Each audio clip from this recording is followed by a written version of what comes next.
Chapter 1. Rory. Do we have any idea who these people are? I ask my best friend Amelia as we fill large bowls with the last of the chips. You told me to invite a nice mix of people. She shrugs and plucks one of the chips for herself. So I spread the word. To who, exactly? Because I'm pretty sure half of the 20-somethings in town are here. And crammed into my one-bedroom condo. It's not that my space is small by any means. I actually picked this renovated warehouse space because of its high ceilings and mostly open concept. But with nearly 100 people crammed in here, I now understand the meaning of the saying packed in like sardines. Only, I'm pretty sure the sardines weren't going anywhere once they were in the cans. Meanwhile, our party guests keep pushing past each other to refill their cups with kegs or to find a spot in my living room, which is now serving as a dance floor. There's also an extended line leading to the bathroom. My eyes go wide. Oh, God. I hope I have enough toilet paper. You'll be fine. I saw the stash you have stockpiled in your laundry room. That stash was supposed to last through the end of the semester. It's my last semester of college. I'll be student teaching starting next week, and I want to be able to give it my full attention. So my mom and I went to Costco and bulk bought everything from cans of soup and toilet paper to an absolutely ginormous tub of cheese puffs. It had been the cheese puffs that made Angela suggest we throw a party. And since I'm the only person who has a whole place to herself and owns, I'd also become the hostess. She shrugs. So you have to restock in January instead of May. It's not the end of the world. Besides. She grabs my shoulder and turns me toward the crowd. Look at the party we put together. And in just 2 days. I hate to admit it, but a small surge of pride flows through me. I haven't thrown a party since I graduated from high school. Even then, my mom did most of the work. And between working a part-time job and taking extra classes so I could graduate in 4 years instead of 5, I barely had time to attend parties, let alone throw one. I'm an honest person to give props where props are due. We really did a great job with this party. And good call on renting the silent disco headphones and hiring a DJ, I say. Though I'd initially balked at the sticker price, Angela had insisted they would keep us from getting a noise complaint to the cops. Plus, when she'd offered to pay the full rental fee herself, I couldn't say no. She'd even given the DJ a list of songs not to play. They included a variety of songs from Garth Brooks's Friends in Low Places to Journey's Don't Stop Believing. When I'd asked her about it, she'd said songs like those were guaranteed to lead to a sing-along. And a sing-along would lead to a noise complaint.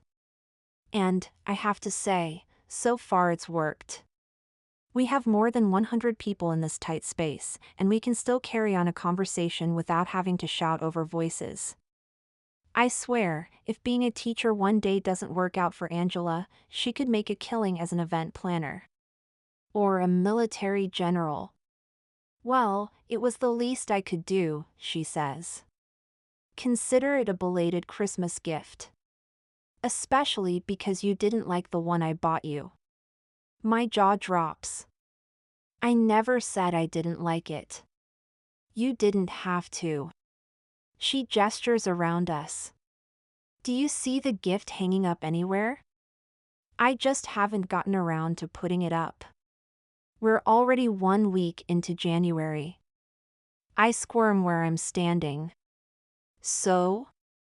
It's a calendar. A calendar with half-naked men on it. A calendar with half-naked firefighters on it, she corrects, her eyes dancing with amusement. I thought you could use a little sexy entertainment since you aren't getting any of it on your own in real life. I thought you said you bought it because it supported a local charity. Can't it do both? I'm about to tell her what I think about that when the door opens and a man in uniform squeezes into my apartment. Oh crap. Is that a cop? I ask. Angela narrows her eyes and shakes her head. That's a firefighter badge on his shirt. A firefighter? I groan. Please tell me you didn't.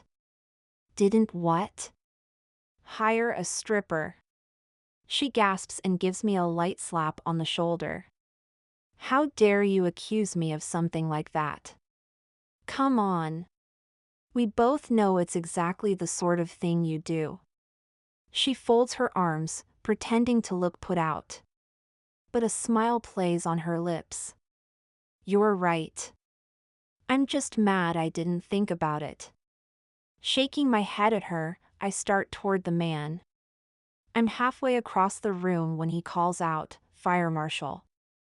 I need to speak to the owner or leaseholder. My belly does a backflip, but I push through the rest of the people. When I reach him, I'm surprised my stomach doesn't drop clear to the floor. With a strong jaw, piercing green eyes, and shoulders so broad, I don't doubt he could easily carry me over his shoulder. And I'm no small, dainty woman. My knees wobble a little, but I maintain my composure. Relieved I haven't swallowed my tongue, I say, I'm the owner. The man gives me a slow, appraising look. I swear, I'll melt into a puddle if he keeps that up. You're the owner? I nod. What seems to be the problem? We've had complaints. But we're hardly making any noise. No, you're not. He frowns. That's weird. So if it's not the noise, what's the problem? You're exceeding the number of occupants allowed in this unit. He gives me a stern look. Ma'am, I'm afraid we have to shut this party down and have a long talk about city ordinances and codes.